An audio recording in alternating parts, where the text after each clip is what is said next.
Hello. Hi, and welcome back to Tea and Taboos.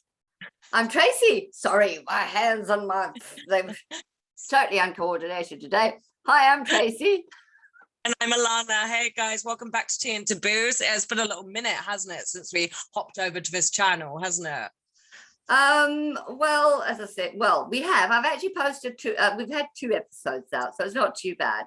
But we're going to be taking a hiatus. Going to be taking another hiatus a month from now. So we thought we'd push a bunch of stuff out and see what happened. Well, that's it, right? And where are we today? Oh, yes, we're all about being British and what it is to be British, what it means, and why. She says, I love that. Bridge. Oh, Tower Bridge. That's so beautiful. Yeah. I love when it's like lit up at night. I think it's absolutely stunning. And I like how they're always doing different lights on the London Eye as well. And on the Shard. They just light up everything, don't they, in England, London? Depends what's going on. You know, we're talking London Bridge and the Shard. Yeah. I'm sorry, I'm with London Bridge. Yeah, absolutely. Yeah. Well, the height of the Shard doesn't need highlighting; it needs depicting out. Yeah, I know. Yeah, it's like the biggest, like, oh, let's put a really big building in, and we'll make it all jagged at the top. Oh, I know what we'll call it, the Shard. Yeah, that's groundbreaking. Yeah, really the edge. Quite literally. But it is. No, it is. It's typical, sort of like, oh, we're trying to be stylish and modern and stuff like that. But I don't know. There's no getting away from the sort of like. Old. That's what gives London its character, though, is like key places like Tower Bridge and Big Ben. Yeah, and Buckingham Palace.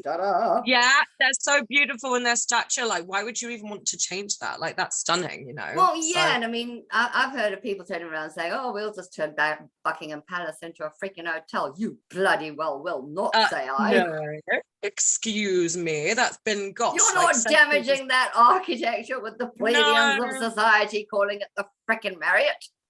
Well, that's it. That, you know, they want to destroy these like landmarks, so to speak, that have like bred years and years and years and years of history. And I think that's what England's all about, is the history. And I think that's why I adore it so much.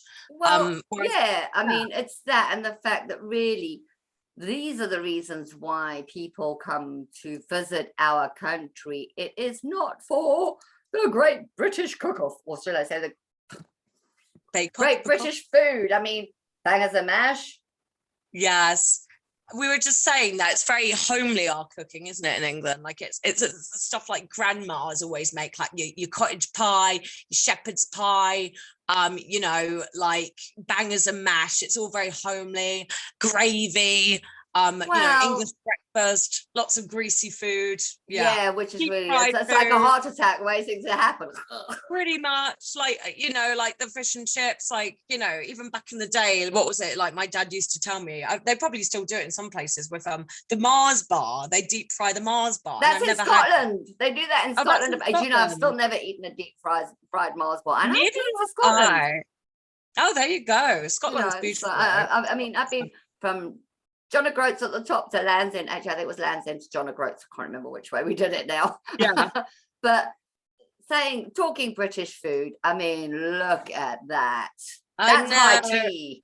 Oh, I do miss that. I do miss that so much. Is just going for tea and like cream tea with the scones, and jam and things, right? Oh, it's so good. I miss that. I used to like do that all the time with my old man. That was like a little tradition of ours. We got up to like the Tudor tea rooms in Westerham. You know, it had that cute little dark beam wood with the white, you know, proper like Tudor. Oh, nice. There on the cobbled street, and we'll just have like our cream tea and just chat about life, like as good British people do, you know. And you know, maybe we're a little bit stereotypical in that respect, because we do enjoy our tea, especially our cream tea. And I remember if we have one on family holidays, it would always be like, if we were going on a hike or something, we'd be like, oh, should we stop and get cream tea? That was always like the number one thing to go to. Ploughman's lunches. Ploughman's, and scampi and baskets.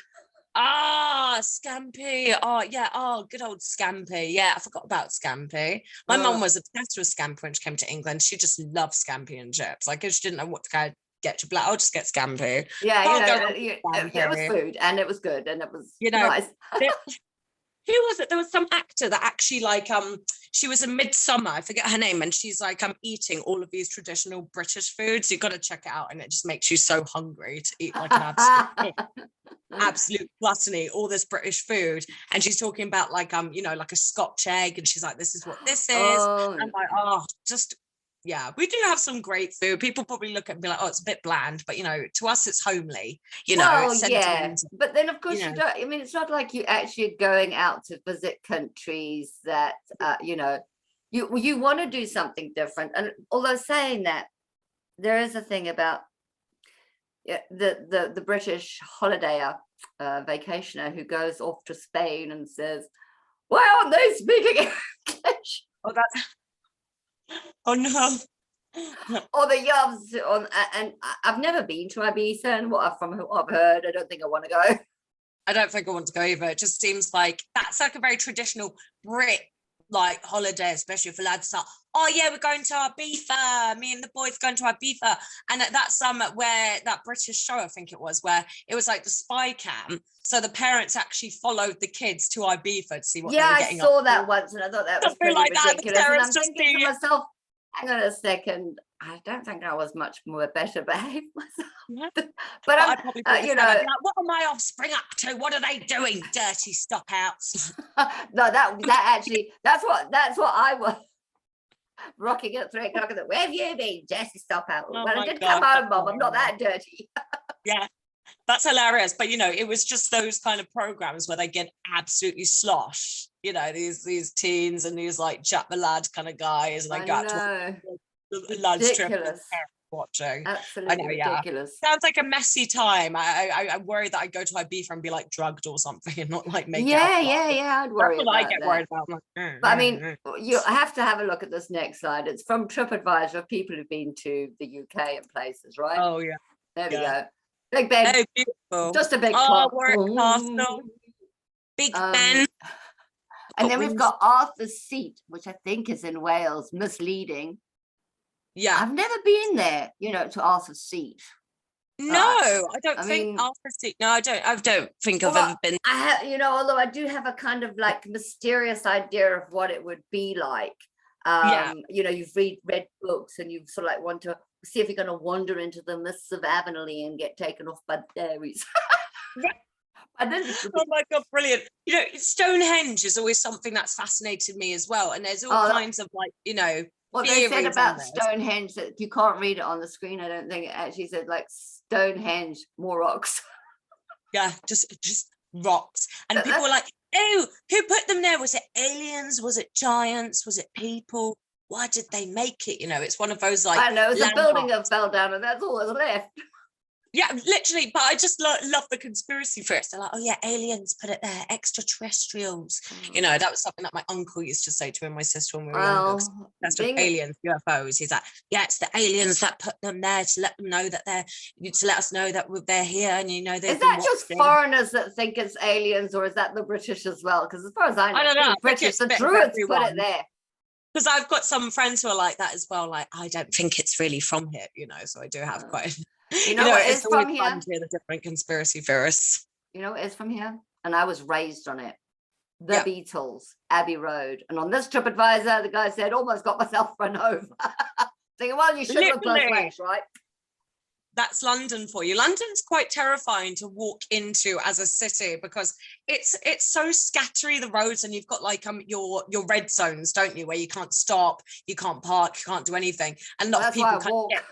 Yeah, exactly. A lot of people get into these lanes. They're like, oh shit, and then they're like, oh, do I go that way? Do I go that way? It's all very hectic on the roads. Yeah, I mean, you've got to drive in London. No, so I mean, I don't mind driving around England and the rest of the entire Isles as it goes. And talking of Isles, what have we got here? Oh, that's what they call us. There you go, beautiful. Oh, there you go. You see, British Isles, and again, you can't freaking see it on this stupid blimmin' slide. My screen's too tiny. The picture's too big, one or the other. But under British Isles, Ireland as an entirety is included. You know, they've got Northern Ireland and Ireland. Whereas under United Kingdom, it's only Northern Ireland. And under Great Britain, it's just Scotland, England, Wales. Which begs the question when it comes to the Olympics, if you've got some Northern Irish people in there, are they competing with Ireland or Great Britain? Is it really, should we really be calling us GB if Northern Ireland and GB team if Northern Ireland are included as members of our team? Well, that's it, right? I've never been to Ireland. You know, I've got Canadian friends that have been to Ireland, but I've never been. And I've got Irish friend here, and I've never been. I was like, go to Dublin, and I'm like, oh, I have to go. They just have such a great time. I knew people close to where I lived who really haven't gone beyond. I mean, I lived in Northampton, and there's sort of like a holiday camp. You can take your caravans, and there's I love that. There's some people that have literally not been further than the campgrounds on the edge of their village, and you're thinking, why even leave home? Yeah. There's still so many places in England that I've yet to visit. You know, one of a particular favorite of mine is Bath. You know, Bath is a beautiful place to go. Yeah. But I haven't seen much of Bath, I must admit. And on that hackable note, I think I need some water, and I'm going to end this recording at this moment. We'll be back in part 2. See you in a moment.